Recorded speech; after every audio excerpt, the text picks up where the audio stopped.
جو قوس قزح دھنک کے 7 رنگوں میں ہوتی ہے. خدا کی قسم ہندوستان کی ہر زبان اپنی جگہ گلدستے میں پروئی ہوئی ہے، نہایت خوبصورت ہے، خوشنما ہے، اپنا رنگ اپنا آہنگ رکھتی ہے. لیکن ایک زبان جو سب کو ملا کے چلتی ہے، 7 آپ دھنک کو دیکھیں 7 رنگ ایک رنگ روشنی میں ڈھل جاتے ہیں، وہ زبان یہ اردو زبان ہے. بڑی ہے، ایک سے ایک خوبصورت وہ یہی زبان ہے اردو زبان. از دل خیزت و بر دل ریزت، لفظ جو کہ یعنی لفظ جیسے زبان سے نکلا تن سے وہ جا کے دل پہ لگتا ہے. یہ ترسیل اور کمیونیکیشن کی زبان، اور آج جن حالات سے گزر رہی ہے یا جس ٹیکنالوجی سے جوڑنے کی بات ہو رہی ہے، پاسباں مل گئے کعبے کو صنم خانے سے، پاسباں مل گئے کعبے کو صنم خانے. دیکھیں آپ کے والد صاحب لاہوری تھے، کسی بھی بتوں کو نسبت ہے دور کی، اس کے بغیر تو ہندوستان کے کام نہیں چلتے. بڑی سیاست کی گرم بازاری، اور یہ دایاں بازو اور وہ بایاں بازو. گجرال صاحب میرے کرم فرما تھے، ہم میں بے تکلف دوستی تھی. ایک دن آپ کو معلوم ہے اب سوشلسٹ تھے، بائیں بازو سے ان کا تعلق تھا. ایک دن گفتگو، جب سیاست نے بہت پلٹے کھائے نشیب و فرات ہندوستان میں، آپ سے بہتر کون جانتا، کہنے لگے نارنگ یہ بتاؤ کہ کیا یہ ملک بغیر سیکولرزم کے اس تصور کے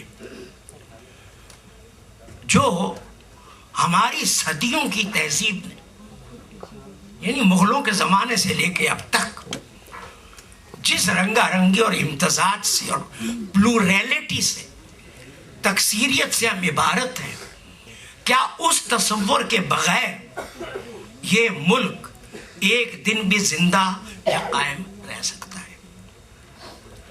چنانچہ اس کے وجود کو کپل سبل صاحب نے بہت صحیح کہا، اردو کو اس لیے بھی بچانے، زندہ رکھنے اور ترقی دینے اور دوسری سب زبانوں سے جوڑ کر چلنے کی ضرورت ہے، تاکہ جو اس کی تہذیب ہے. دیکھیں بنگالی اتنی بڑی زبان ہے لیکن بنگال تک محدود ہے. پنجابی پنجاب میں بولی جاتی ہے، کشمیری کشمیر میں بولی جاتی ہے، تیلگو آندھر میں بولی جاتی ہے، تمل تمل ناڈو میں بولی جاتی ہے، کنڑ کرناٹک میں بولی جاتی ہے. ایک زبان ہے جو باد نسیم کی طرح نہ صرف سارے ملک میں چلتی ہے بلکہ سرحدوں کے، مذہبوں کے، فرقوں کے، مسلکوں کے، برادریوں کے آر پار بھی چلتی. اور خواجہ صاحب اور خواتین و حضرات، آپ امیر خسرو دہلوی کی ولادت کے جشن سے جوڑ کے اور کپل سبل صاحب کے مبارک ہاتھوں سے اس کار نیک کا آغاز کرا کے جو تاریخی اقدام کیا ہے، اس کی میں جتنی بھی تعریف کروں کم ہے. 2 لفظ امیر خسرو کے بارے میں بھی سن لیں. کپل سبل صاحب کو تشریف لے جانا ہے، اس کے بعد جب ان کا جی چاہے وہ تشریف لے جا سکیں گے. میں خطبہ عرض کرتا رہوں گا. میں نے جس طرح سے برسوں کی محنت کے بعد برلن کے نیشنل میوزیم میں امیر خسرو کے ہاتھ کی لکھی ہوئی 150 ہندوی پہیلیوں کو دریافت کیا اور سن 86 میں اس کو شکاگو یونیورسٹی کی دعوت پر ہندی اور اردو میں شائع کیا. پچھلے سال سر آغا خان فاؤنڈیشن میں نے فروری میں جشن خسرو کے موقع پر جو لیکچر دیا تھا وہ یوٹیوب پر انگریزی میں موجود ہے.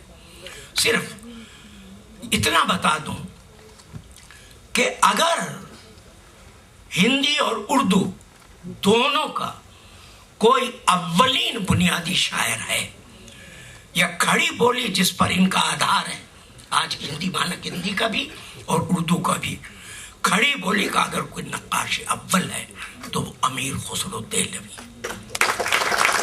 ان کی پیدائش 1253 عیسوی میں ہوئی اور ان کا انتقال 1325 میں. گویا امیر خسرو کا زمانہ 1.25 صدی پہلے کا ہے. آپ سوچ بھی نہیں سکتے. اردو کا نام اردو اس وقت نہیں تھا سچی. ہندی کا نام ہندی نہیں تھا. ہر ہندوستانی چیز کو ایرانی لوگ ہندی کہتے تھے. ہندی تلوار، ہندی فولاد، ہندی زبان کا مطلب جو زبان ہندوستان بولی جاتی. امیر خسرو کی ماں راجپوتنی تھی. راجپوتنی. ان کے والد ترک تھے. یہ برج کے علاقے میں ایٹا میں پیدا ہوئے. اور اس شخص اپنی زبانوں کے بارے میں اس نے مثنوی نوسپیر میں ہندوستان کا کانسٹیٹیوشن جب جواہر لال نہرو کے زمانے میں مرتب ہوا 14 زبانیں ریکگنائز کی گئی بشمول انگریزی کے 13 ہندوستانی. امیر خسرو نے 9 سپیر میں زبان کا ذکر کیا. وہ سنسکرت بھی جانتا. اور تعجب یہ ہے کہ امیر خسرو شاعروں میں شاعر، صوفیوں میں منصب دار میں مددار، راگیوں میں گوبال نائک اور بھیڑ کے عام آدمیوں میں بھیڑ کا عام آدمی. سوئے سے اور مکھ پر ڈالے کیس گوری سوتے یہ دعا نہیں سنا ہوگا. جو بھی حضرت سلطان المشائخ نظام الدین اولیاء سے ذرا سی بھی نسبت رکھتا ہے، جب ان کا وصال ہوا تو یہ ان کے خلیفہ خاص تھے. ماں اپنی بھاشا دیسی ماں کی بھاشا ہندوی میں ان کی زبان سے نکلا. گو سوے سیج پر اور مکھ پر ڈالے کیس، چل خسرو گھر آپ نے اب رین بھئی چوندیس. اور بہت دوہے ہیں، میں صرف 2 سناتا ہوں. اور ایک جگہ اس وقت ستی کا رواج بھی تھا. خسرو یہ ہندوستانی ناری کو ان کا خراج عقیدت. خسرو ایسی پیت کر جیسے ہندو جوئے، پوت پرائے کارنے جل جل کوئلہ ہوئے. اور ایک دوہا، کیونکہ مستند چیزیں ہیں جو میں سنا رہا ہوں، یہ صرف سنائی نہیں. فارسی کے وہ زبردست شاعر تھے. ان سے بڑا فارسی کا شاعر شاید ہمالیہ پہاڑ فارسی کا بے دل ہے. ظہوری ہیں، نظیری ہیں، مغلوں کے زمانے کے شاعر عرفی ہیں، پھر غالب ہیں آخر میں. لیکن امیر خسرو ہیں. فارسی پس منظر میں چلی گئی. لیکن آج ہندی، ہندوی، اردو، ہندوستانی ہمارے کلیکٹیو میموری اور اورل ٹریڈیشن کا حصہ. اس سے ہٹ کے پارلیمنٹ میں آپ کو معلوم ہے، لوک سبھا اور راجیہ سبھا میں سب سے زیادہ کون شاعر کوٹ ہوتا ہے؟ شاعر تو ہندوستان میں ایک سے ایک ہے. سور بھی ہیں، تلسی بھی ہیں، ٹیگور بھی ہیں، دوسرے شاعر بھی ہیں. سب سے زیادہ کوٹ کام کون آتے ہیں؟ غالب. ان کے مصرے، ان کے شعر. کعبے سے ان بتوں کو بھی، وہ جو میں کہہ رہا تھا کہ کفر کو چاہیے اسلام کی رونق کے لیے، غالب کا شعر ہے وفری بشرط جو ہے کپڑا وفا نے تو ان کو چھوڑنا نہیں، چاہے کسی منصب پر. براری آری یاری دونوں طرح جاتا ہے. اور فارسی میں اور جو 150 کی ہیں ان میں سے ایک سنا دیتا ہوں جو بہت پریشان کیا. اس اور لکڑ لال خان اور چاندنی چوک سے اس کا تعلق، اسی پر لکڑ لال خان میں کوئی ذکر نہیں، مغلوں کی تاریخوں میں کوئی ذکر نہیں، میڈیول ہسٹوریکل بک میں یا ببلیو خان کا ذکر ہے. خان بلے بیٹھا